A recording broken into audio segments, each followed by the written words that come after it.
Okay, so we left off at moisture meters and everything, and so, basically, the next thing is gonna be personal protective equipment, or we'll call it PPE for short.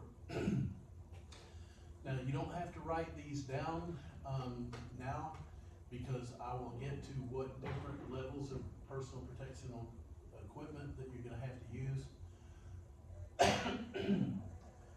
This is the part of where we start going into the remediation part. We don't do remediation, however, in order to pass the test, you're gonna have to go through this. And in order to be knowledgeable about how the process works, you need to know this. So, personal protective equipment is gonna be, do you have to end up wearing what we call a Tyvek suit or a paper suit, whatever? What type of breathing apparatus we have to have, what do you end up having to have? Eye protection, gloves, do you have to have everything taped off? Do you have to wear gloves or anything like that? Okay, so that's what we're gonna move into now. So, as far as mold sampling, per the EPA, David knows this, testing is not necessary if mold is visible. Okay, so for the EPA, David knows that if you can see mold, then testing is not required. Okay, all right.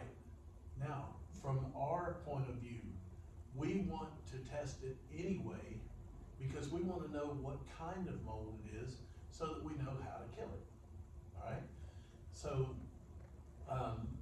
and the other thing is that we don't want to end up going to the bank with a picture of mold, because a picture of mold means, oh, well, we'll just, you can just wipe that off with any scrubbing bubbles or whatever it is, I mean, they don't take that serious. But if you go ahead and test it through the lab, and the lab says there's 12 different kinds of mold in there, and at least 6 of them can cause serious problems to people that are allergic, now you've got a problem. But see, there's a difference between what's going on. See, when I end up taking people to look around homes and stuff like that, if it's a vacant bank-owned property, then I used to do things as simple as this. I would carry a marble in my pocket, okay? And so if I was standing in a place and I would have somebody, I do 5-second shots, okay, of every point that I'm trying to make. Okay, you see the gutter up there? The gutter has a big dent that's right here. That's where somebody climbed up with a ladder, and it made this the lowest point in the gutter itself.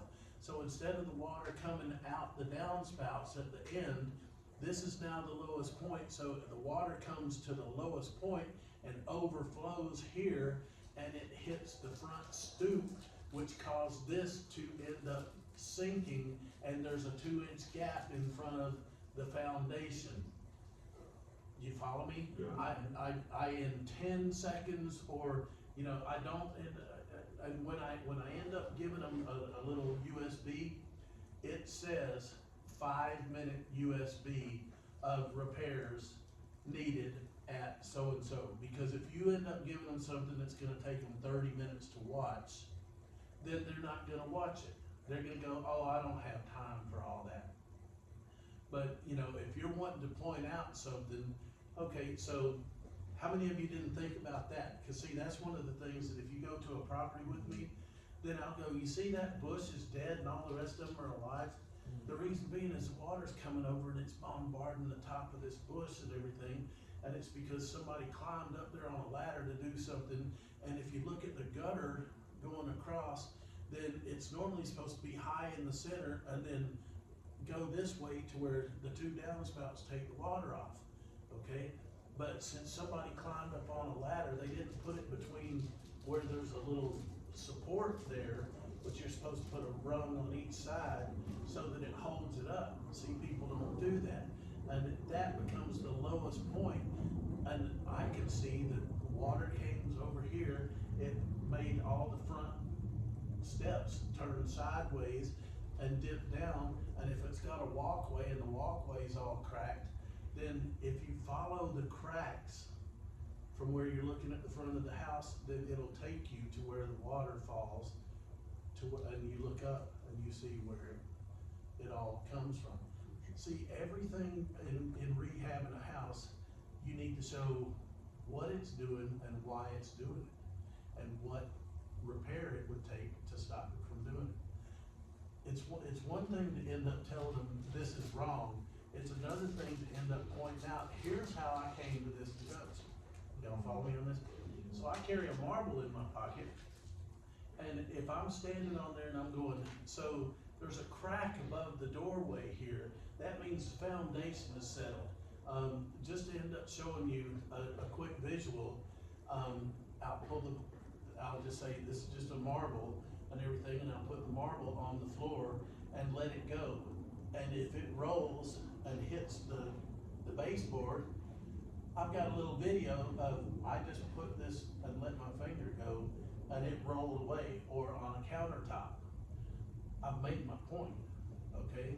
And it's just as simple as a marble in your pocket, okay? You don't have to end up putting a level on something or say, you know, it seems to me in my experience, you know, dumb it down to where anybody can understand it. Right, good point. Yeah. So the goal is to fix the underlying moisture problem.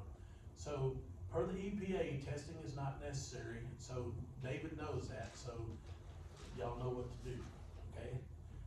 Testing is not necessary if you see visible mold. However, as an investor, you want to test it to see what type of mold you have, and basically alert the seller to what it's going to take to fix it.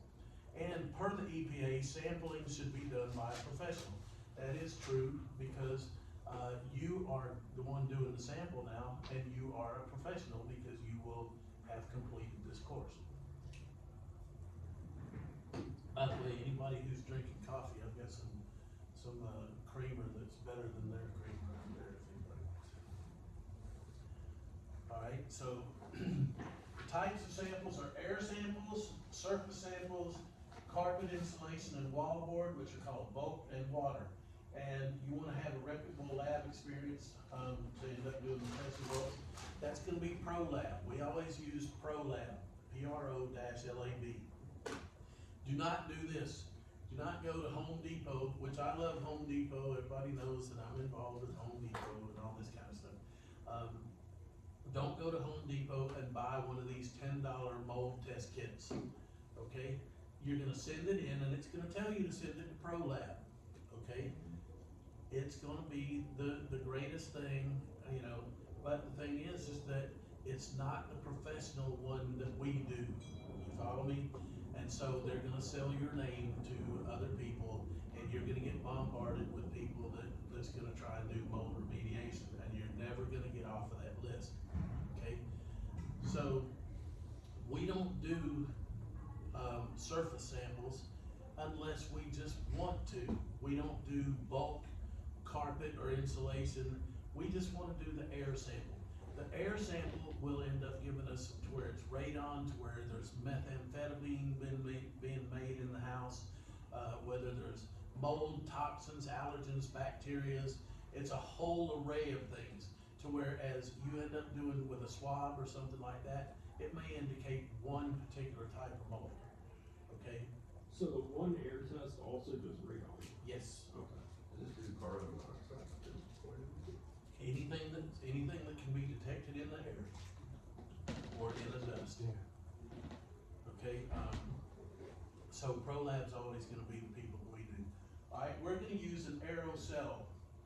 All right, that right there is a Zephon Bio pump, and that's what I use. And they're $800 brand new, Z-E-F-O-N, Zephon Bio pump, and it says Bio pump right here. Just know that Z-E-F-O-N is the name brand. I end up going on eBay and searching for these things used, and I'll pay $200 to $250, and I'll buy them every time that I can find them, because people are always calling me up going, Pete, do you know where I can get one of those machines?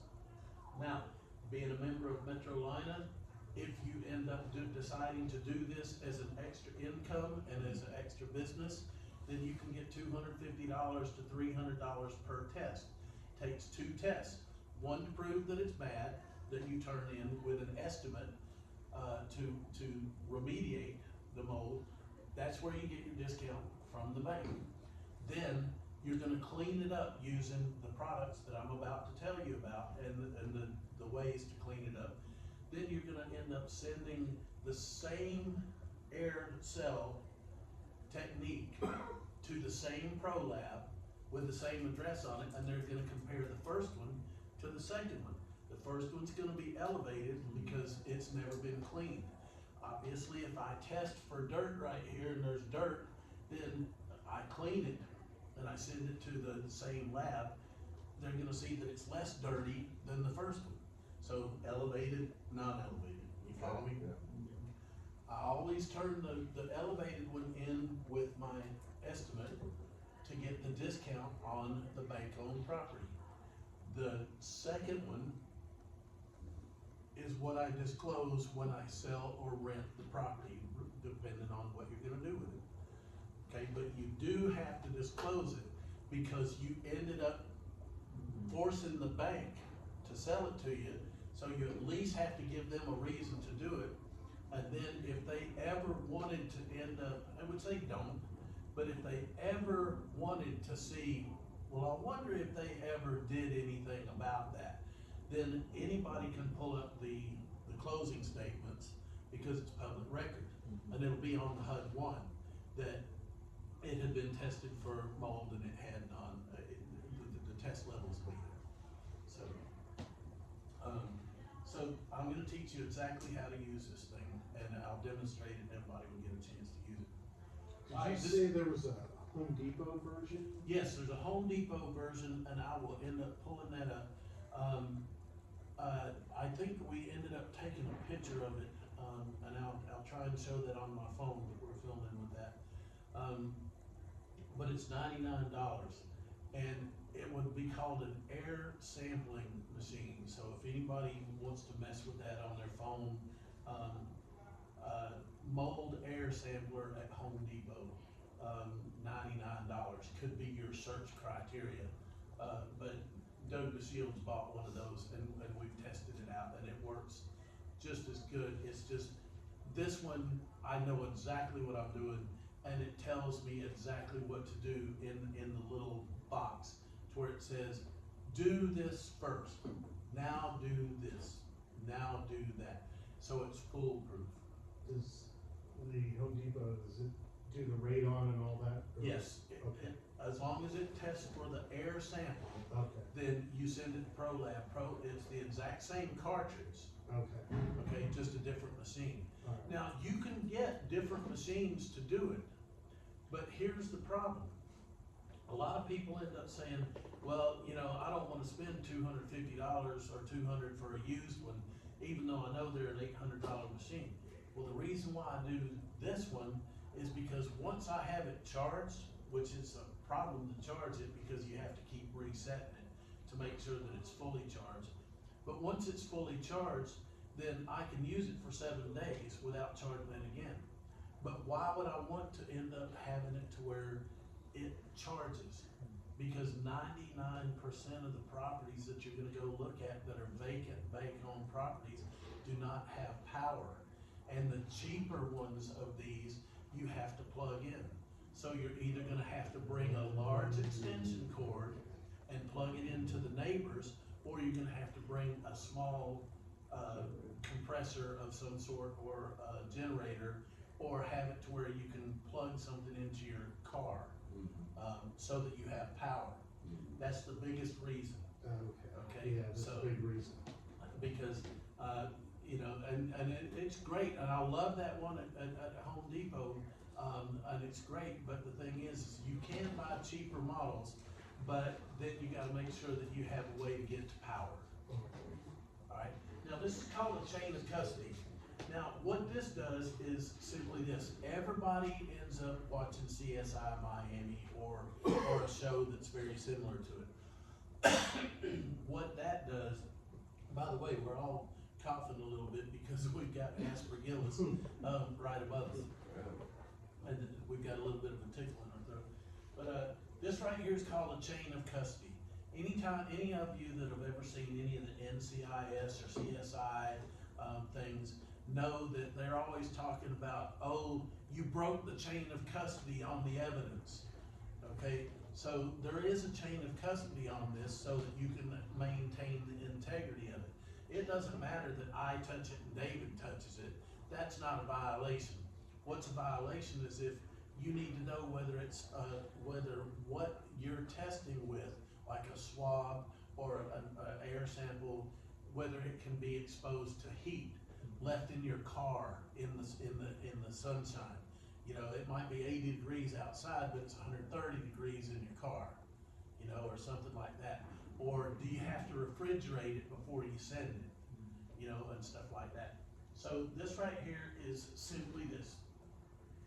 This is a ProLab thing, and when you end up signing up for ProLab, you can either go to Zephon.com or ProLab.com and order these things. Now, what they're gonna do is they're gonna end up sending you prepaid stickers, and they're gonna have your code on it.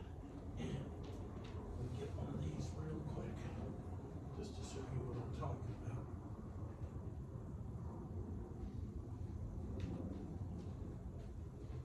Once you end up becoming to where you're doing this as a business and they can't sell your name and stuff like that, you're gonna have a barcode that they assign you from ProLab or Zephon, depending on who you buy from.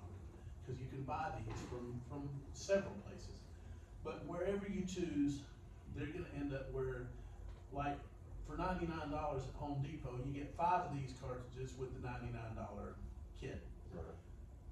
I can order these things 10 at a time, 5 at a time, 4 at a time, 25 at a time. It has a barcode on it to where once I send it into ProLab, they just hit it like this, and it tells them exactly who I am and, you know, what I've had done. And if there's one that shows that there's one been done and not a follow-up, then they'll end up looking for the address that's on here with the chain of custody. When I send this in, it's got that with it. Then they'll go, oh, okay, we're testing this against the previous one. And so they'll know exactly who to send it to and everything. But they'll know everything by this. I fill it out one time, and now every time that I end up sending to them, I don't have to end up jumping through hoops. They know exactly who I am. All right, so I'm going to end up saying, the company right here would be you, okay? And then the contact would be you, or if you end up wanting to do this and you wanna hire people to do it, like some people end up bringing in employees, or people that they're gonna work for. If you can charge $250 or $300 per test, which is reasonable, you know you're gonna pay $40 for every one of these you send in. That's why I say don't do it in multiple places. You're eating up your profit, okay? Just do the one because it's gonna test it, that does the whole house, but you do it in the kitchen, all right? So if you end up having people, like you could bring 3 people to this and start a company to where you buy one of these machines and you end up saying, all right, y'all can use my machine and everything, and you set them up. I'll give you $100 for every test you go perform. Once you get there, the only thing that you've got into it is your drive time there, the setup, which is 10 minutes, then you run it for 10 minutes, and then you end up packing up and you leave, okay? You offer them $100 per test. And even if they wanna do it part-time or whatever, then for every test they do, they get $100, and if you're charging $300, you get $200 per test for setting up the appointment, okay? And then you pay for the $40 to have the results and everything, and it's sent to you, so you're minus the $40. So if you're getting, if you're charging $300 and you're giving them $100, and then you've got 40 out of 300, well, left. That's how much you make off of each test, and you're not even doing it, okay? Even at 250, okay? You give them 100, you have 150, you pay 40 for this, you're making 110 just to make the appointment. Now, where would you get your appointments from? If you ended up being a member, and you went to Triad, you went to Metrolina, you went to, North Carolina or NC RIA, whatever, and you ended up handing out cards that I do mold inspections for investors, and I can get you somewhere in the area of 25% discounts and everything, and I charge $300 per test or whatever it is, okay? So then that's how you advertise. People call you, you set up the appointment, get the address, you give it to the employees that you end up having watch this presentation that you are now seeing. You're gonna get a copy of it. You cannot certify anybody because you're not approved to teach it. However, since I taught you and you end up supervising somebody watching this, and you end up sending me the information that says, please send me a test for this person, and I will send you the test, I grade the test, and now they can end up working for you to end up going and doing it if you wanna do it as an income stream. Right? One question, Yes. so let's say you have started a business, does the business have to be particular type of business, to be able to do any of these? Okay, so in some states, you have to end up getting a business license because you're charging money to do it. So you'd have to have a business license or an EIN number. But if you already have an LLC that provides services for real estate related services, then this could very well be just added to your LLC as one of the services that you provide, okay? And if you've already got an EIN number, or whether it's your own sole proprietorship, you're using your own, tax number, then basically, if you're having an income come in, then what they wanna do is they wanna make sure that they get their pound of flesh from the money that's being made, okay? Now, you're not required, if you're not charging money or you're doing it for yourself, you don't have to have a license. If I'm doing it for you and I'm not charging you anything, I don't have to be licensed, I'm doing it as a favor. But if you're doing it as a business and you're charging money for it, then you either have to put it under your LLC, or whatever entity that you're operating under, and just make it one of the services that you're providing. But I always end up saying, just make sure that your state doesn't require it to have its own business license. And so, alright, so what would happen is, it would be your company name there, your address and everything, and then the contact person, which would be, if it's you, that's fine, or if it's somebody who's doing the test for you, because you want the person who gave the test to be able to, if they get called, to answer the questions. So, if you had an employee, that would be your employee's name, okay? Alright, and then the customer name right here is normally gonna be the bank that you are trying to buy the property from, okay? Or you can end up just putting down the address. You can put that the customer name is vacant home at, or bank REO at 100 Elm Street, okay? So if you have a company name, a bank name that you wanna put in there, that's great, okay? But you can just put, bank REO, vacant bank REO, or vacant property, just, and then the address, alright? Here's what you do here, alright?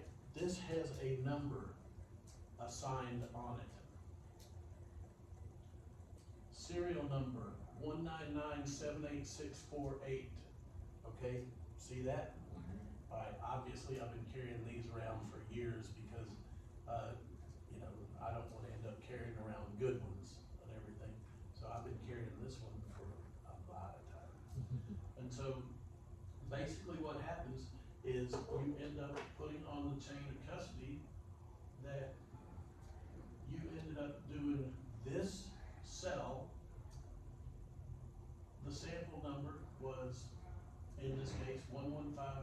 6. I did it in the kitchen. And then right here, it tells you, you need to mark when you did it.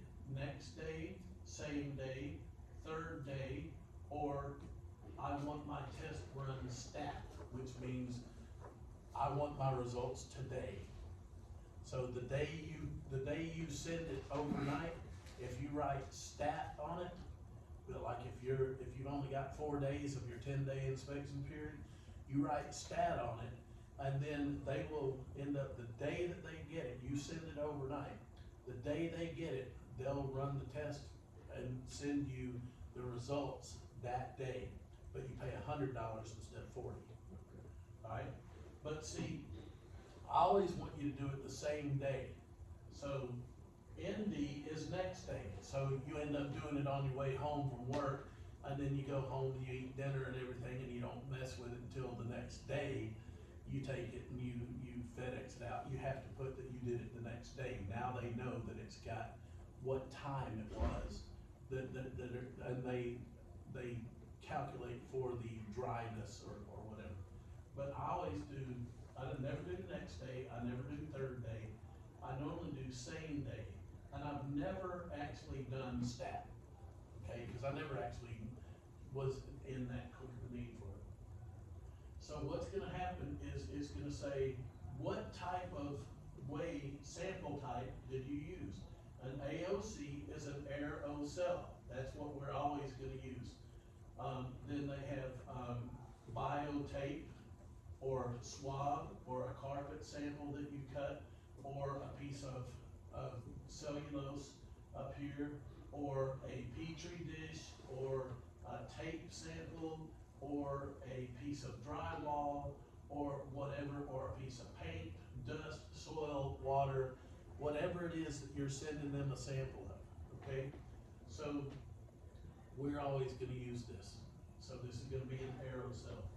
And what's gonna happen is you're gonna put in here, I sent this number that says it's this in the kitchen area, the same day I sent it to you is the day I did it, and I ran the machine, that machine right there, the BioCell, the BioPump.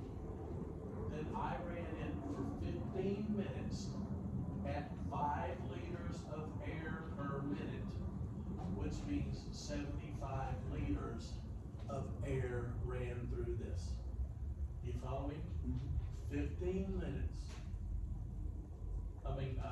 15 liters at 5 minutes is 75 liters of air came through here. And they're going to end up saying, okay, they'll run a test on it and they'll tell you how many spores of every single thing that they detect are in a cubic foot of the house. So they've got it down to a specific amount. So that's why this is more important than a pitcher.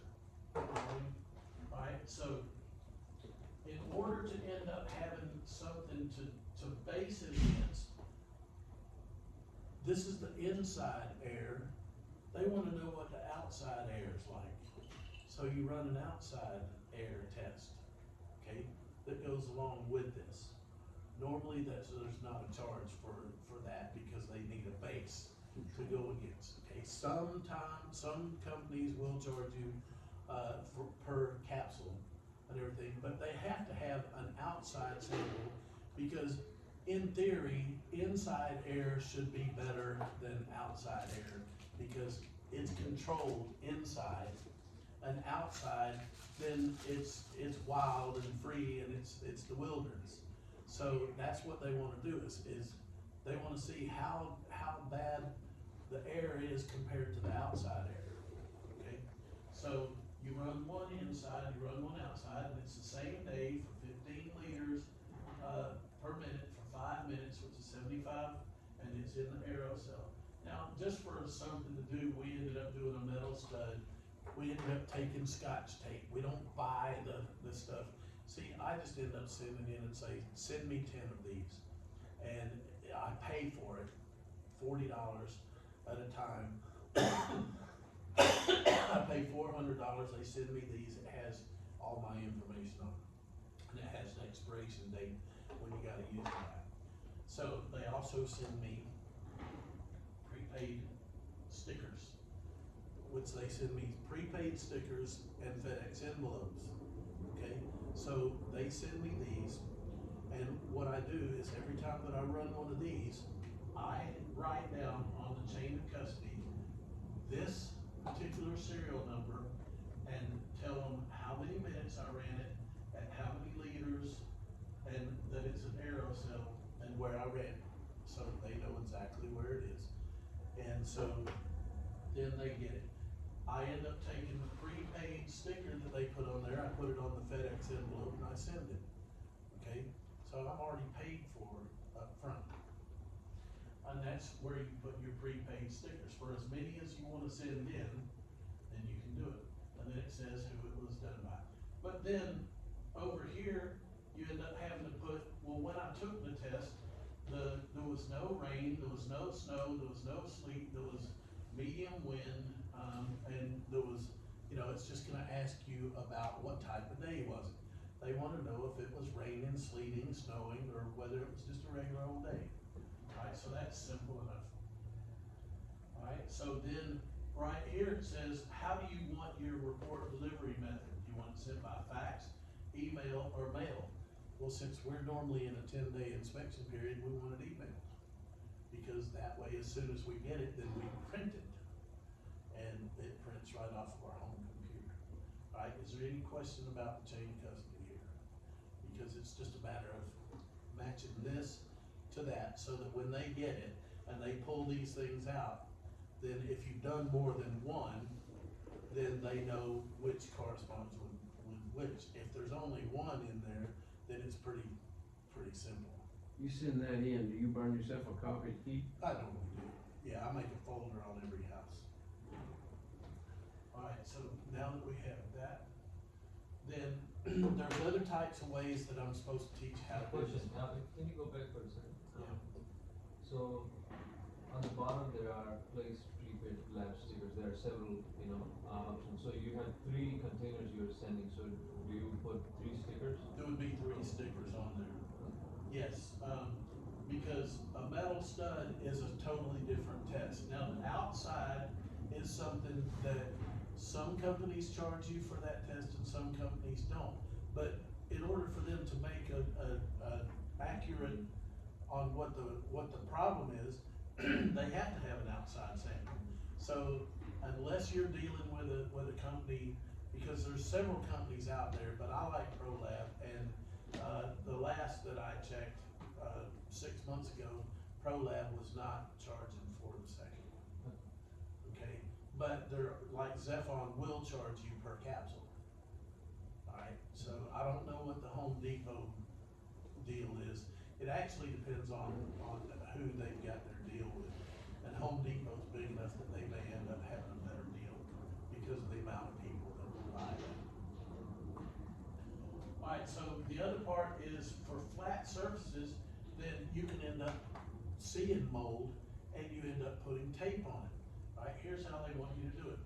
Take about 3 inches of tape, and this does not have to be tape that you buy from them, it can be Scotch tape.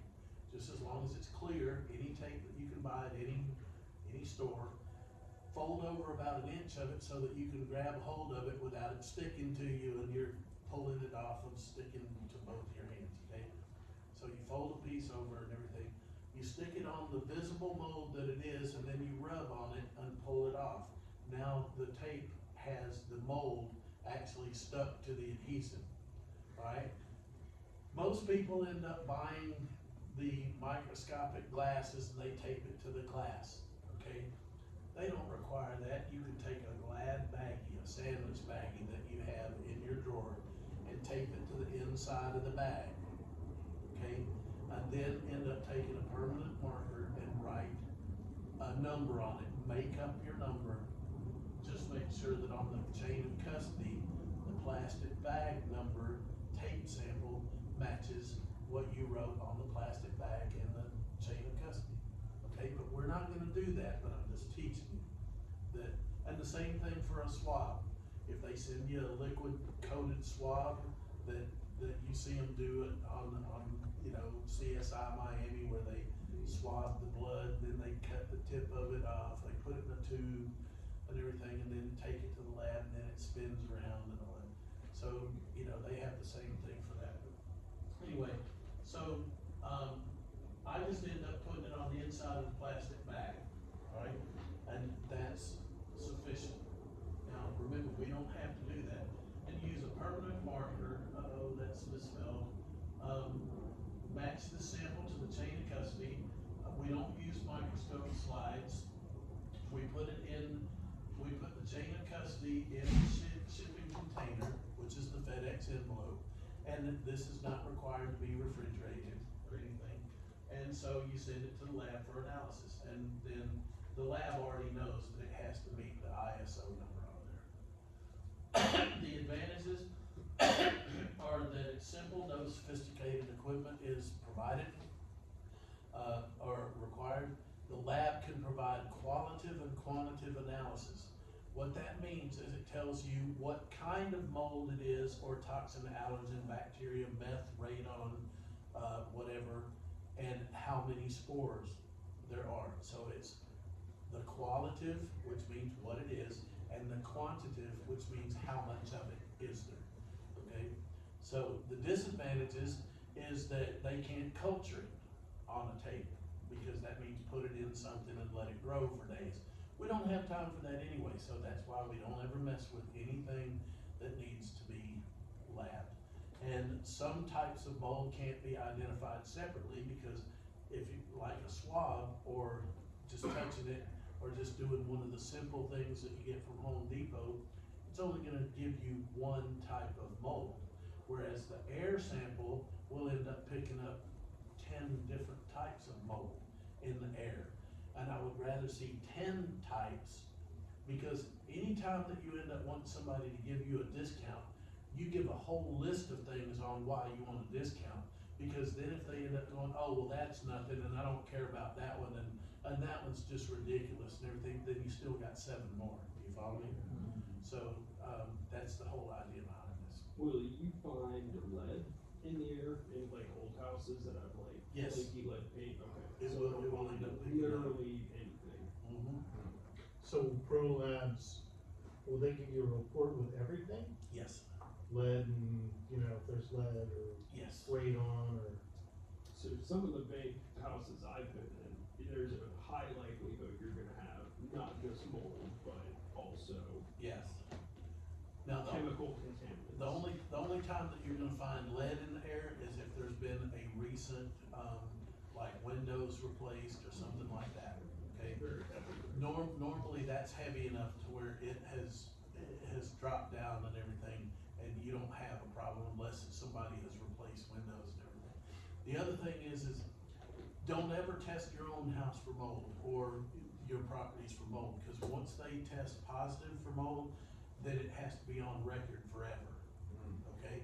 Just like this is why the banks don't want to admit that it's got mold. As a matter of fact, if you ever go to a bank-owned property and they say, before you enter this property, you must sign a discoloration form. Has anybody ever heard of a discoloration form? You can Google it or whatever. I've had to sign a discoloration form. What it is they know that there's mold in there because you can see it. But they don't want to use the word mold, because once it's in there, then some people are allergic to it, and then they're responsible. So it says that this waiver of liability says that there's some discoloration in certain parts of this house, and we do not know what it is. But however, if you should have some sort of reaction to this, you are holding us harmless by signing this agreement that we have warned you that there is some sort of discoloration that we cannot identify. So what it is they know that once it's labeled as mold, then they have to end up doing something about it, and that's why they'll sell it to you. Okay? Does that preclude you from running a test? No. So No. you sign it for your kind of, they're Right. protecting you, but you go in and now you present it to them, they gotta disclose it. Yes, and see, what the biggest defense they're gonna have is when you end up putting in the lower offer, they're gonna go, well, we told you right up front, we're selling this property as is. You know, we weren't planning on fixing anything, it's as is. And you're gonna end up saying, I'm not asking you to repair it or remediate it. I'm asking you to give me what it's gonna cost me to remediate it off. So somebody, now that it's tested positive, somebody's gonna have to pay to have this cleaned or remediated. So you can either do it yourself and now you have the liability if you sell the property, or you can sell it to me at this price, and then the liability is waived on your part, and you have no more liability whatsoever, and then it's up to you. And you protect yourself by having a non-elevated when you sold it or rented it. Has Okay? there been any situation where they said, okay, we will do the remediation? No, but what they have done is they've ended up saying, well, we won't give it to you for the price that you said, but we will end up, doing it for this price, and they may have come up some money on the price and everything, but you're still at about 20 to 25% off. Do you have to disclose to them that you're gonna take a mold test? No, Alright, no, because when you do your inspection period, then you're allowed to do anything that you want as far as your inspection period. That's what the inspection period is for, to find out what repairs or anything that you would have to do in order to end up making this house, where you would want to buy it. okay. Okay, the biggest thing is that they're gonna end up saying, we told you it was as is, and your remark is, I'm not asking you to fix it, I'm asking you to give me what it's gonna cost to fix it. And if they don't, then they by law have to disclose every document that you gave them, so now they're in a rock and a hard place. So they either wanna make a little bit more money off of you and they'll counter offer you, or at some point, they're gonna have to sell the house to somebody that will buy it with mold and release them of the liability. Alright, so, as far as the swab, they always come wet in a tube, you end up wearing gloves when you do it. You can actually end up doing 4 samples with a swab. You can end up touching it on a countertop and then turn it a quarter of a way. You can go do it on the stove, turn it a quarter of the way. You can do it inside the cabinet and turn it a quarter of a way and do it on some sort of wall or something. And then you end up putting it in there and it will test and it will probably pick up more than one kind of mold. Okay, but once again, it may just pick up aspergillus and not tell you 7 different types of aspergillus. Okay, so that's why I don't do this, but I have to teach this part. So, you use a permanent marker and you write a number on the side of the tube, and then you end up writing that same number. It's a number that you make up, and you write that number on the side of the tube with a permanent marker, and then write that same number on the chain of custody, and said the swab tube is this in the kitchen, and match it to the chain of custody, and then you end up sending it in the shipping container, and it does not have to be refrigerated, okay? We don't do it on microscopic, we don't do it on glass things, we just send it in. It should be transferred within 24 hours. The problem with this is if you leave it in your car, and it's hot and sunny out there, then it could dry up. So that's one of the things that they end up saying, you might wanna refrigerate it. The advantages is that it's simple to use, no sophisticated equipment.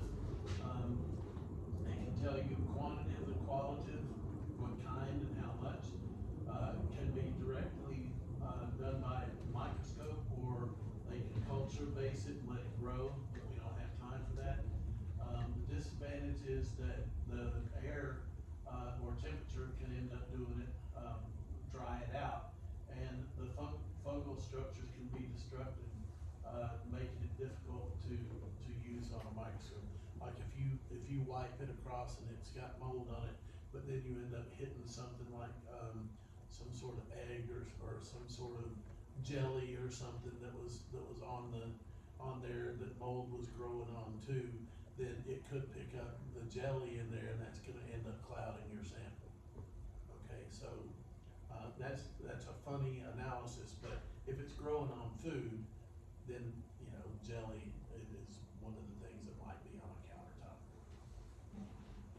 Alright, so the use of the bio pump, and that's what we're all about, okay? I'm gonna end up, instead of going through 10 minutes of this, I'm gonna end up showing you exactly how to do this. And, for those of you who want to, you can go to, Zephon Bio Pump Directions on YouTube. And you will end up seeing me or somebody that I have trained, probably, because I've done this for a long time. And I've done several of these. People have posted several of these of me doing it in class. And then there's people posted themselves doing it, because they're doing it for my business now. But it'll show you exactly how to do what I'm gonna show you how to do in person. So, and those of you who are watching this on video, then we probably won't videotape the actual, use of the bio pump. You'll go to YouTube and end up pulling that up, so that we don't spend a bunch of time videotaping that and having to hold it over. So, anyway, that's gonna be real simple. There's gonna be, a little LED section in here, and it's gonna tell you step by step everything to do. Alright? So, we're gonna need to close that door because it will pick up on the camera. Never mind. And this is just basically an air pump, right? Yes, yeah, it's a vacuum. It just vacuums through here. And that has, it's something that captures anything floating in the air. Yeah, what happens is this has a hole in the top and a hole in the bottom. You place it on top of that air sucking machine, and it ends up sucking the air through here. You set a timer on it for how long it's going to suck through here, and it ends up getting on the inside plastic of this. Kind of like a cigarette filter ends up turning color as it collects the smoke and nicotine, and you will see something gather up in there. Then after it turns off and tells you this test is complete, then you put this back on the top, you put the other one back on the bottom. Now it's airtight again. You end up putting it into the FedEx thing. You end up putting the number that's on here on the chain of custody, and you send it overnight. And then they pull this off and they pop this open and they test what's in. Should you have like your, air conditioning or heater turned off in the kitchen and It's, of course, don't be smoking or cooking food? yeah, it's normally turned off in a bank owned Range property fan. anyway. But, yeah, I would end up turning off anything. And, you know, there's a bunch of people that end up saying, you know, they sent me back something that said that there was too much stuff in my sample. And they made me redo it again. And I said, well, what did you do? And he said, well, I walked around the room and kicked my feet on the carpet and everything to stir up dust and all that. And I said, that's gonna overload it. You don't have to look for mold. You don't have to force the issue, it's there, okay? It's already there. Just like we walked in this room, we figure everything's fine, but there's visual mold, so according to the EPA, David knows we don't even have to test this room. Yeah. But we would want to test it because we wanna find out what type of mold it is, okay? And we would test the air because that might be one type of mold, but there's 15 in the air, Yeah. alright, so.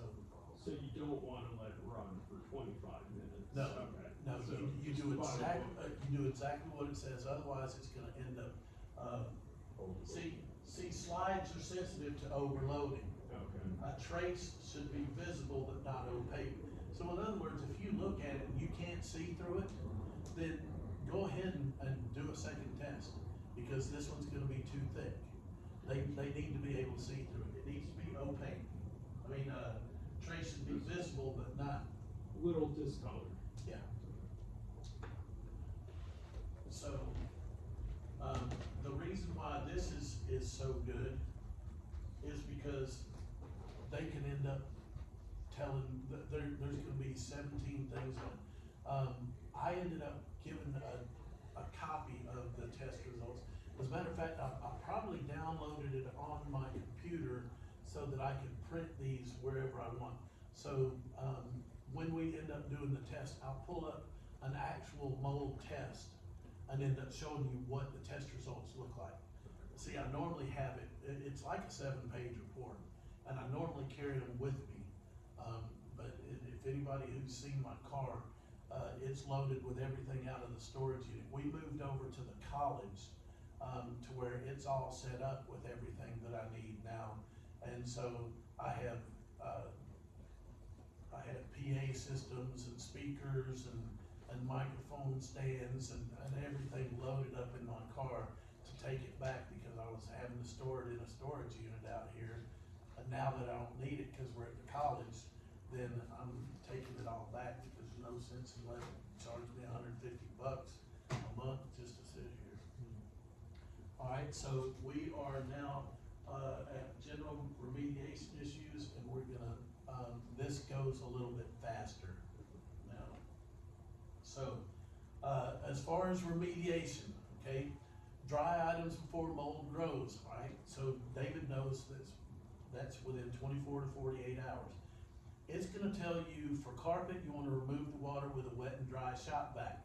Pull carpet and pad off floor, okay? I disagree with that. If I am going to pull the carpet and the pad off the floor, I'm going to replace it. And this tells you to pull it off, the pad and the carpet, take it outside, dry it out, and then reinstall it. That's not me. If I can't clean it and shop vac it and everything and get it to work, without uninstalling it, then I'm not gonna do it. But this is what the remediation companies say, and I don't agree with that, but, so it's also says use a dehumidifier and fans to accelerate the drying process. David knows that. Dehumidifiers and fans. Alright, as far as concrete and cinder block, if it's got water down in it, then you're gonna end up using a water extraction vac to suck the water out. Okay, as far as any hard surface, vinyl, ceramic, tile, linoleum, those are things that you can end up vacuuming with a shop vac, or you can damp wipe with detergent. Okay, that's the Clorox wipes, or Lysol wipes, whatever brand that you want. Alright, those are all acceptable cleanup processes.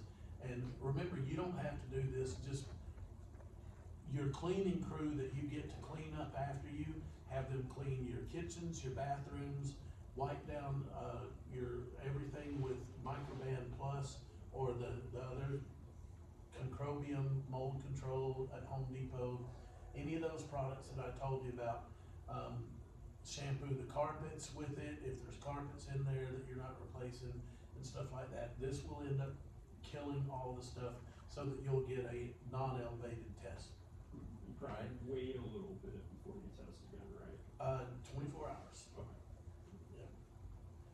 Alright, non-porous materials or cellulose, David knows that, you end up having to replace those, but you can vacuum, damp wipe with detergent, cloths, which are the Lysol wipes, or, you may require having to scrub on it. Upholstered furniture, you can use water extraction vacuums, fans, dehumidifiers, and heaters. If you have hardwood floors in there, then don't use the great big heaters like the kerosene blower heaters that people use in the winter for when they're building new houses to keep them warm. Because if you do that on wet wood, then it'll warp the hardwood floors. So you put fans in there and turn the heat up on the thermostat, but you don't put hot heat in there. It'll warp the floors. And these are all guidelines for clean water damage. If it was flood waters, you would not use fans in there because then it blows everything around. And so, if you look right here, this is mold on a shower curtain. See how this climbs? Okay, that's not a toxic mold, okay, because it climbs.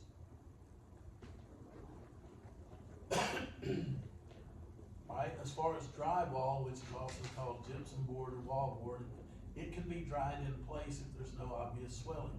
I also told you to cut a wall cavity in it with a, you know, a doorknob hole cutter. And I told you what I would do if I was gonna do something like that. But you see this right here, where it's climbing all the way up the wall? Okay, that right there is, to me, a non-toxic mold without testing. Okay, that right there to where it's solid color and not moving, even though that's, the only reason why I think that might be toxic is because it's got no place to go. So it actually ended up growing a little bit on there, but that's so solid and wet that even though I normally said it won't grow more than 2 or 3 feet away from each other, that right there had total wetness on it, okay? So that would be toxic. So if that's in the wall, will the air test detect that? It will, Okay. yeah. Yes, what it'll do is it'll detect it in the air, and then it'll be this and a moisture meter. This will end up telling you the temperature of the wall that you need to go and check. And then you take the moisture meter and it will pinpoint exactly where the wettest part is. That's where you cut a hole in it with the doorknob hole cutter and see when does it stop, and then you know how much the remediation's gonna have to cut out of it. Okay? Process of elimination. Alright, so on wooden surfaces, you remove the moisture, use gentle heat, be careful with hardwood floors. You can clean treated wood with mild detergent. I use, on there, Swiffer sweepers. The wet jet, Swiffer wet jet for flooring. I end up using the Swiffer wet jet for countertops and cabinets. I end up having people use the Lysol or Clorox wipes, okay? Valuable books and documents, then you consult a restoration specialist. We might need to close that door. Alright, so assessing a mold problem. Okay, David knows this, and it's gonna be really simple, if you run across this again.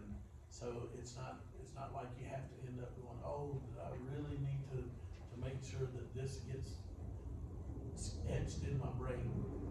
A small problem is less than 10 square feet of mold per room or per wall. Medium is 100 square feet, and large is more than 100 square feet, and that's per room or per wall. Alright?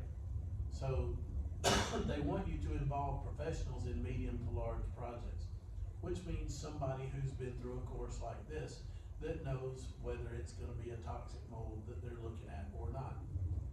Because you can have a large mold project, which is over 100 square feet per wall, and it still not be where it's gotta be remediated, okay? It can be cleaned with the right cleaning surfaces. So just because it's a big or a large problem doesn't mean that it has to be done by a remediation company. The remediation companies I only use for when it's toxic mold and it's more than I can handle or my workers can handle. The questions that you ask yourself is, alright, has it always had a moisture problem? Has it been wet more than 48 hours? Is there hidden sources of water like leaks? Is it high humidity? Can you smell musty, moldy odors? Has anybody reported that there's a health problem? Furnishings physically damaged or maintenance delayed? See, we're not gonna ever have to worry about this, because this is when people complain, like in an apartment complex. Hey, we're having some symptoms, my kids are coughing and choking, we can see visible mold. That's what this is from. We do vacant bank-owned properties. We're not gonna have to deal with anybody that's in the property, okay? But I do have to end up teaching it so that you know what a remediation person would have to do.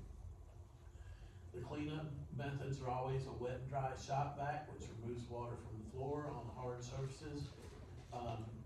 Use only when materials are still wet or may spread spores. Once again, carpet pad, they said pulled up, dried, and reinstalled. No, if it can't be shop vac and reused, without taking it out, then I just end up replacing the carpet or put hardwood floors in or tile. Damp wipe things from hard surfaces, that's basically the Lysol wipes. And, then if you're gonna vacuum anything to make sure that you don't put more spores in the air, then they want you to use, any kind of shop vac and everything to where it has a HEPA filter in it. And you can rent these, you can buy these, and, if you ever have to wear a mask, if you get the purple cartridges, then those are HEPA cartridges. And so those are the ones that you wanna use, okay? And, I'll get to that soon, Let's say you have a room, we would call it flooded, but it's internal, right? and you wanna clean it or get it dried up. Would Stanley Steamer or somebody like that pull enough vacuum that would? It would. Stanley Steamer is one of the biggest mold remediation companies there is now. Not only do they do just regular carpet cleaning, but now they have 24-hour emergency mold remediation. And, they have become one of the biggest ones, but they're one of the more expensive ones too, because they're known nationwide. But, just a water extraction vac and everything would be. A just- rubber doctor? that you pick I up? end up renting them from Home Depot, Okay. yeah. Alright, so we're done with that. We're right on time. Alright, for large areas and special concerns, you need to consider hiring professionals. When extensive containment and personal protective equipment, which is PPE from now on, then the building occupants should be informed. Okay, so I want you to keep this in mind. This is for, like, if it's an apartment complex or you have a multi-unit, property that you have a problem with, then you gotta end up keeping the occupants informed. Now, full containment is this right here. Full containment means that you end up taping at the top of the room and you plastic all the way down to the bottom floor, and you tape it to the floor. You end up covering up these doors right here, and you're gonna have something to where you can buy it in the, hardware stores or Home Depot, to where looks like a piece of duct tape, but it's got a zipper in it. And you end up putting a piece of, and it's already pre-cut, and it's like up to 14 feet or 15 feet, and you cut it off at whatever length that you need it. But once you end up putting that tape on there, then you unzip the zipper and take a razor knife and slice it down. And now, as long as the zipper's up, you can go in and out and put the zipper down. That's called containment, okay? So full containment means that every one of these walls has plastic on it. Every window is covered, every door is covered. But the entrances have a zippered in and out. Got it? Okay? Now, David knows this. Anytime that you end up, I don't care whether it says double layer, fireproof, 6 mil, polyethylene, whatever it says, as long as it's 6 mil plastic, then David is good. David knows this. As long as it's 6 mil. Doesn't matter if it's garbage bags, it doesn't matter if it's plastic to wrap things up, if it's plastic on the walls, if it's a containment chamber, as long as it's 6 mil, David knows this, okay? Now, here's something that you're gonna need to know.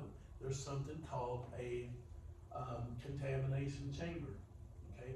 And this works for whether it's radon, mold, asbestos, or lead-based paint.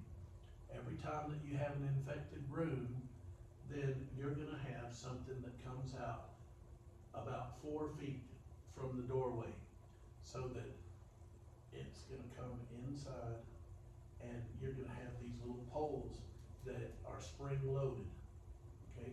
You get them at Home Depot, and remediation companies have them. You're not gonna need it, okay? But you need to know this to pass the test. You pull 4 feet of plastic out, And then this spring-loaded point, you tape the plastic to the top, you stick it up to the roof, and then you squeeze the spring-loaded thing to get it to where it stands straight up and down, and it holds the plastic to the floor. Like a shower curtain rod that you twist like this, but this is spring-loaded, okay, like a pogo stick. You press down on it, and it tapes the plastic to the top, and then it holds it up there. And then you have the plastic running from one side all the way around. Now you have a 4-foot box, and you have another zippered entrance. So now you have a square box in there that comes in the door. Do you follow me? Okay, there's gonna be a 6 mil Glad garbage bag, big black plastic garbage bag, 6 mil. When you come into that, if you're a remediator, then you're gonna take off your suit, your gloves, your goggles, your head rest, your booties, everything, and put it in the bag. The only thing that's gonna be left on is your respirator, okay? That all gets left in that little plastic area room. And then you end up pulling it tight, twist it up and everything, spin it around in circles until you get about this much of the black plastic bag called a gooseneck. And then you tie that in a knot, and it does not let any of the dust come out. And then you walk out of the decontamination chamber, you take off your respirator and put it in a 5-gallon bucket that's got water next to it. So that way, the only thing that you're wearing besides the clothes that were underneath your paper suit is the respirator, okay? And you drop it in the water so that no dust ends up coming off of it. So, I mean, it's pretty serious sounding and everything, but that's what you do. Respirators should be left on, and Dave knows that, until out of the decontaminated area, or decontaminated area. Alright, there's what I was just describing, full containment with the zipper piece in it. The HVAC should always be turned off when you're in there, okay, so that it's not blowing stuff in there. See the intakes and supply valves, okay, this is an intake right here, and this is a vent. They want you to cover those up, alright? We use Glad Press and Seal, okay? Y'all seen advertisements for that? You get it at the grocery store. It's basically saran wrap that is sticky, and you put it over the light switches, you put it over the electric sockets, anything that air can get in and out of if pressure did anything, and the air conditioner vents and stuff, and the returns. We use Glad Press and Seal so that it can't be, it can't have dust in there, alright? It must be done by professionals. Whenever you're in a confined space, alright, I want you to notice that it says that special procedures may need to be done and an attendant posted outside if it's a confined area. Like, if David and I were working on a property and I had to go into a crawl space and I had to crawl around in a closet area or something to where there was a water heater in there, and I'm fat, and if I got stuck, then I would have to have a second person within hollering distance to come and pull my fat ass out. Okay, so that's what that means. Okay, if you're working in confined spaces, then OSHA and the EPA says that you have to have a second person around, so in case you need help, that you can holler for somebody. The other thing is it may be low in oxygen, it may have poor lighting, and it may be difficult to exit, okay? Next, to limit the spread of mold and minimize the exposure to anybody, then it's gonna require professional judgment, and heavy growth in a small area releases more spores than light growth in a large area.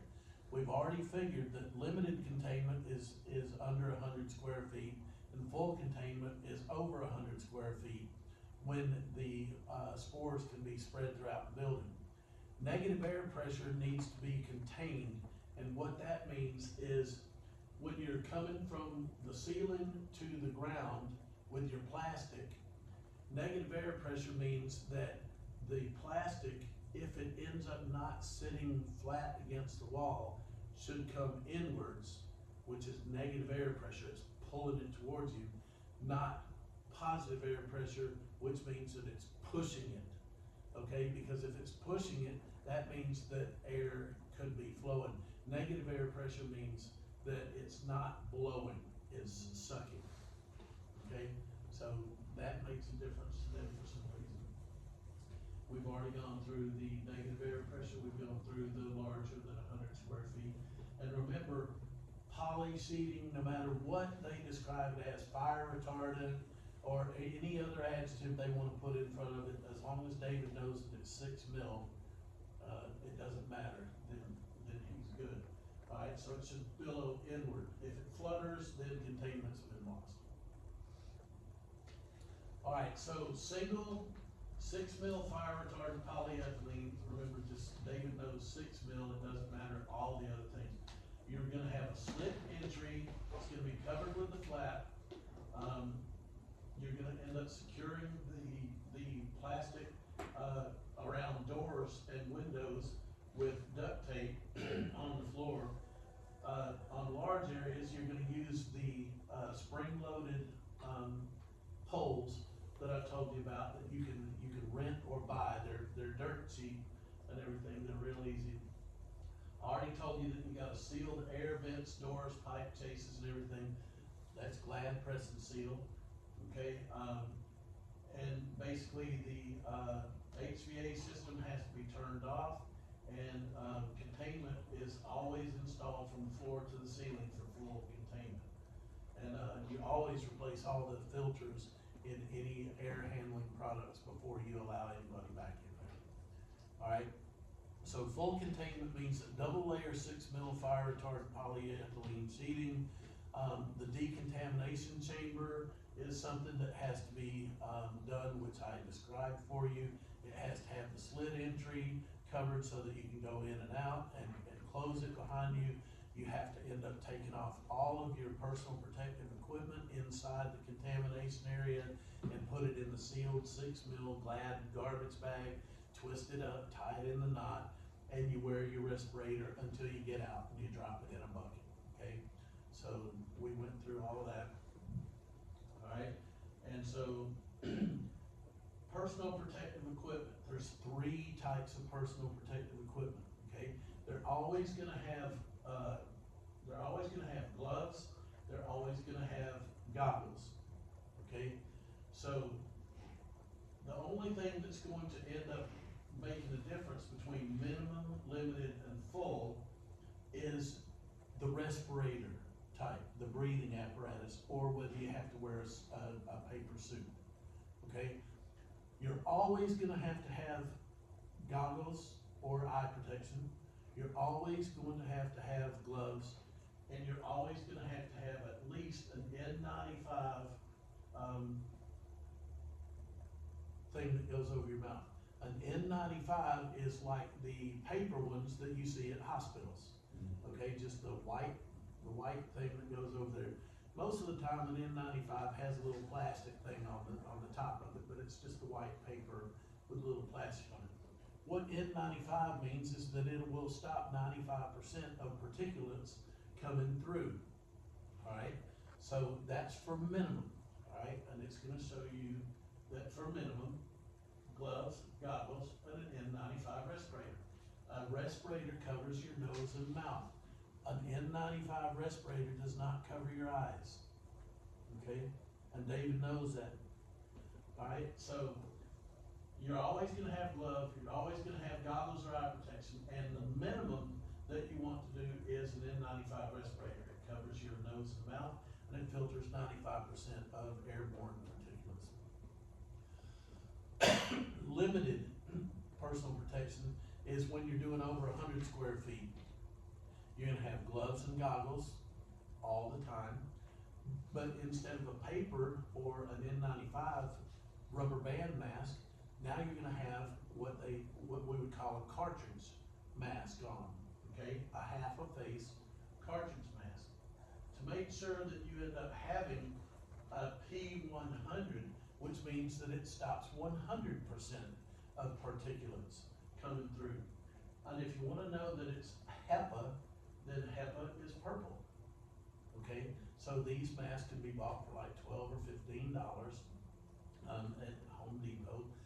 I'm not saying that y'all are ever gonna have to use this. And the other thing is that according to the EPA, you can't have a beard or a mustache for this stuff. Now, I used to work at Lockheed I worked at Lockheed for 4 years. Tony worked there for over 10 years while he was still doing real estate. I worked on swing shift, so I still had my, construction company going.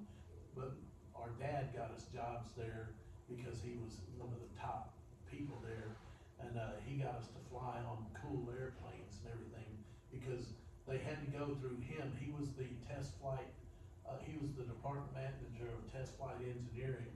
And before they turned over C5s or C-130s or C-17s or anything to the Air Force, it was a Lockheed run plane, and he could put any Lockheed employee on it. So he would end up grabbing me and Tony and take us on the test flights, and we were on all these experimental airplanes and secret C-130s and all kinds of stuff and everything, and one of them even crashed 3 months after our father retired, and he had trained 7 people to run this black C-130 called the HTTB, and it was painted in black, and it was it ended up having this coating on it that couldn't be detected, and it had this special camera stuff that they would fly over. They were trying to sell it to the Coast Guard and stuff.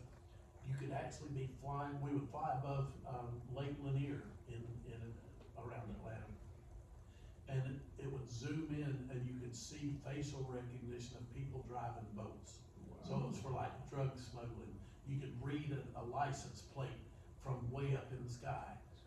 You could end up doing facial recognition and stuff like that. So anyway, but that plane crashed 3 months after he retired, and all 7 people that he trained were killed on that. And it crashed on Lockheed in Marietta, Georgia. But anyway, in that airplane, he's in the Guinness Book of World Records because they ended up setting the short takeoff and landing record at the Paris Air Show. And just to give you an idea, they also ended up putting rocket engines on one of these.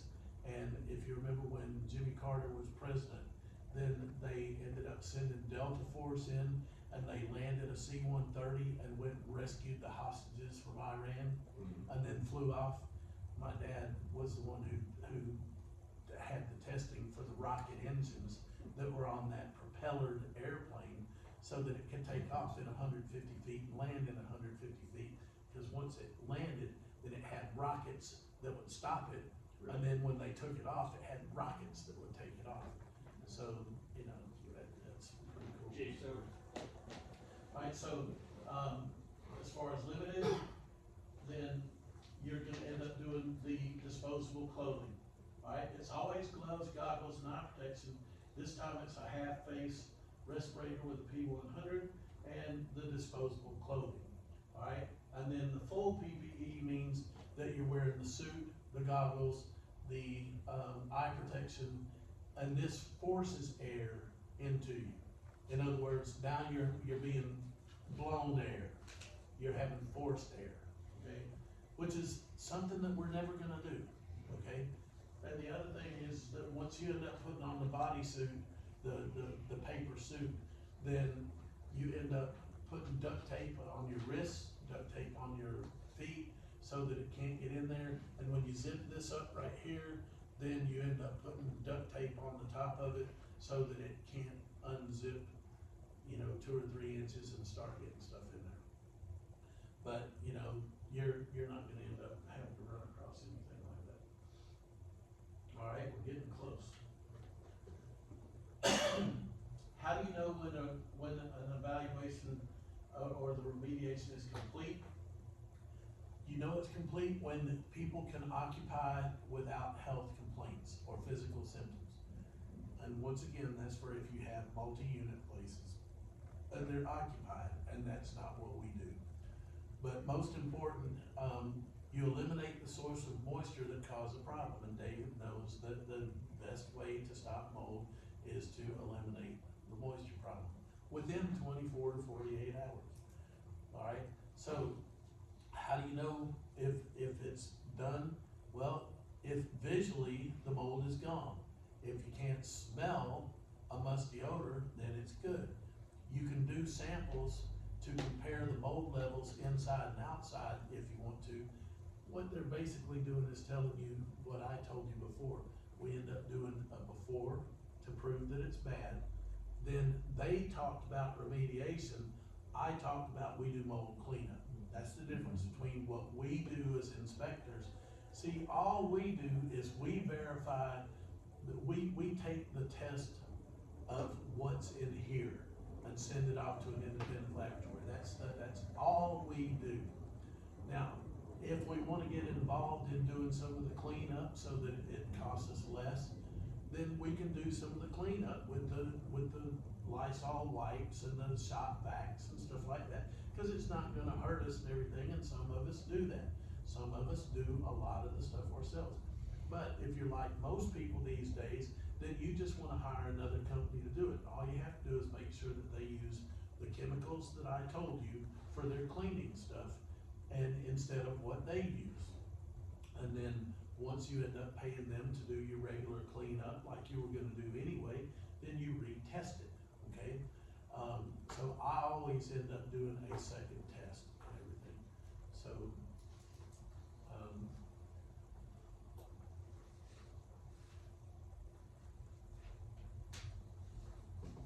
somehow or other that slide should not be there. Okay, alright, communication is essential for a successful remediation effort. You need to establish that the health and safety of the building occupants are top priorities. Demonstrate to the occupants that their concerns are understood and taken seriously. Present clearly the current status of the investigation and remediation, and identify a person who's the building occupants can contact directly. In other words, if you were doing remediation, which we do not, then you would have somebody like an apartment manager, or, you know, if it was your property management company and you had a 10-plex or a 4-plex or whatever, then you would end up telling them, okay, here's what's wrong, here's how long it's gonna take, here's what we're gonna do, here's when it'll be finished, and then when we get finished, we'll have a meeting and let you know that everything's done. But I'm telling you, you tell everybody else. You follow me? We have one person that we have report to us, and we tell them, and they tell everybody else. That's if you're doing it like that, and we don't do remediation, okay? So, in other words, if you were doing that, you'd have regular memos, you'd end up telling them what you're doing, how long it's gonna take. If somebody needed to be moved from one place to another, then you'd do that. But see, that's all in remediation, not what we do.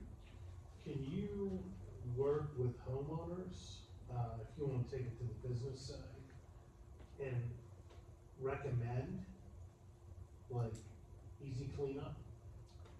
You can, if you wanted to do this as a business, then you could go in and end up testing for mold, and then say, you know, a remediation company would come in and charge you, you know, $10,000 to do this and everything, but, you know, we'll end up doing what's called mold cleanup, and we'll end up doing it for, you know, $2,500 or something like that. But, you could do that as part of a business, but I never end up doing this to somebody who is an individual living in a house that I'm trying to buy. Because the whole idea behind doing this is to get somebody from the bank to end up taking 25 or 30% less than what the property is being asked to sell for, okay? So if you do it to an individual, then that individual, now their property is labeled that it has mold and they have to disclose it. Okay, so the money's gonna come out of their pocket, either by profit, by what they sell it for. And, you know, there are people out there that would do this to force somebody to get a discount on it, but that's not what we're in the real estate business for. We're not out to make a profit, no matter who we gotta step on to do it. We've found that the more we try and help people, the more deals we get accepted and everything, and you know, the more we end up doing it for reasons other than money, we seem to get blessed with the money somehow. And, so that's why I always say that I do this to vacant bank-owned properties. Now, Tony will end up going and finding these properties, and if they are bank-owned vacant properties, then obviously you would do this. But if it was somebody who you're buying and they're just out-of-state people and everything, then you're getting a decent profit off of it based on the fact that it's not listed, you're not paying a commission, you know, you're already doing pretty good on that. So we never really do this on somebody that actually lives in the property. Well, some of your home inspection companies, they offer this service. Yes. And if you decide that you wanna buy a particular place, you wouldn't necessarily want this to be done on the house that you're buying, because then it gets labeled that it's got mold on it. Right, and then the only way that you can do it is to end up having it cleaned up, and then to have a second one come that comes back non-elevated. The other thing is that people, this is one of the things that people end up doing, is they end up having a vent cleaning company, and they put in there, you know, $60 or $80, we'll come and clean your vents for you. Well, that's just to get their foot in the door. 10 minutes after they're there, they come and they bring their cell phone and show you a picture of all this stuff that's in your vents, and they go, it's got mold and all kinds of stuff in there. This could be making people in your property sick. Is there anybody that has runny nose or watering eyes every once in a while, or have you noticed a tickle? And you know what, it's just like commercials on TV. They name enough stuff and everything, you know, about these pills or medications that they're doing, and they name so many things that eventually I go, I got that. So I'm gonna need that, what they're selling, because I've got 3 of those things that they just named. But the thing is that what they do is they say, so it's not $80 anymore. I mean, we can do the $80 thing, but you know, now that you've been informed that there's mold in there, you could end up getting serious illnesses and stuff like that. So we have this program that for $800, then we'll end up treating it for this, that, and the other, and it's an upsell. Okay, so I've had to do this before because somebody did it to one of my son's rental houses, and they ended up telling his renters this, and they're not supposed to tell renters what they're doing and why. They're supposed to keep it to the homeowner, okay? But they told the renters, oh, it's got mold all in it and everything, and so they called my son and said, if you don't pay this $800 to get this done, and one of us gets sick, then we're gonna sue you for it. So he called me and said, what am I gonna do? So I called the owner of the company and ended up saying, where did your vent cleaners get their mold certifications from? Where did they end up taking mold classes? Are they certified to or qualified to even end up telling what kind of mold it is? How do they know that there's mold in there? What have they been trained to do? And they were like, you know, I mean, it's obvious. I mean, it's in there, it's everywhere and everything. And finally, you know, I said, I want you to end up sending something to these people that says that this is just an upsell tactic and that your people are not trained to be mold inspectors, and they have nothing, they have no idea what it is. It's an upsell to scare people, it's a scare tactic. And he said, now why would I end up doing that? And I said, well, then you need to end up Googling my name, and I spelled it for him, and I said, you gotta put an S on it, because if you don't, you're gonna get a professional baseball player. But if you put an S on it, then you're gonna see that I end up teaching mold inspection classes, and I teach people how to determine what types of mold there is, and what it would do, and what causes these symptoms, and what causes that, and how to clean it. What are y'all's people gonna clean it with? What products do you use to clean it with? Well, we don't use any products, we just clean it just like we normally do the mess. So you're actually charging $800, not doing anything but just getting the fluff out, Yeah. you know? And, so they had to write a letter to these people and everything, so that's how it worked. I think Grant and I, we wanna we wanna be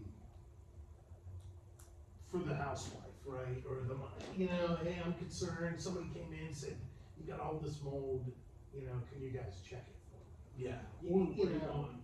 Or radar, yeah. I think a lot of people would really, cause I wanna test the house that I'm renting, I don't wanna Right. screw up my landlord, I just wanna know if I'm, gonna get cancer in 20 years. 'Cause Right. radon's bad, right? yeah. So, So like, is there a way to do that without, like, saying, hey, landlord, now you Well, gotta can't you- disclose can't these you- 17 types of mold that everybody knows aren't an issue? Can't you get the results for this test without disclosing the property address? no, actually, since you will end up having a certificate for this, then you can end up saying, you cannot sell my name to somebody, I'm actually in the business of this myself, and, you do not have my permission to end up selling my name, and they can only disclose to you, Okay. alright? So, I'm trying to end up seeing where. Well, you said that you shouldn't do this on your own properties, but if, No, I said that you shouldn't do a lead-based paint test on your own property. Yeah. Cause that right there has to be forever. Every time that you close on a property, there's a question on there that says, does this property contain mold? And it says yes, no, or I don't know. You wanna always put I don't know. Okay, because once you end up getting a test that says that it's positive, then you have to 100% always end up saying it. Okay, my mouse has disappeared. I'm trying to end up going to where I can show y'all the mold. It where's shows the up there. cursor? Well, about to it. I think we could It's on probably the projector. get people like, You know what, you know what it is? I think that It extended. somehow I ended up having to where this has two screens open, and I don't know how to fix that. I can fix So, that. okay, alright, but apparently that's what's wrong. So to clarify, I'm a little confused. Cause see, that's not what's on You my want me to do screen. that right now? Yeah, please. You're saying that if I live in my home and I wanna test it for mold, I can test it for mold, but never say that I know there's mold? Yes, that's something that you're not required to do until you end up selling. But then you know how to end up getting a non-elevated by running a cleaning system through with the products that I told you about. Okay. Who would know that you run the test? Do what? Who would know that you run the test? Just because it would become, well, if you're not turning it into, Right. to the bank, In other words, if then the you're only person that would know would be the you. testing company. But then again, in all fairness, True. are you actually supposed to disclose? Yeah. Well, now you get So into- then it becomes a personal issue. Yeah. Okay, it's not something that I should be teaching up from the front of the room, Right. saying, no, don't disclose and everything. So, while we're recording and everything, then let me tell you, you must disclose everything and be as upfront and honest as you can. And everything, and we'll go with that. And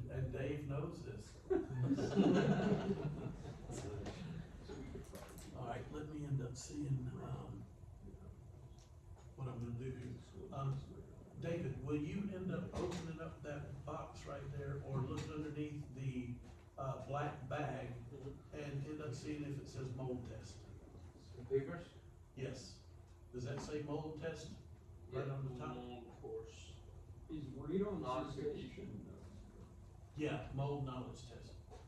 Say that again. is radon certification different than this? This ends up actually, It's air quality kind of, right? yes. Okay, and that explains the crazy PPE if you have a house full of It- radon. it does. Okay, so we're good. Okay.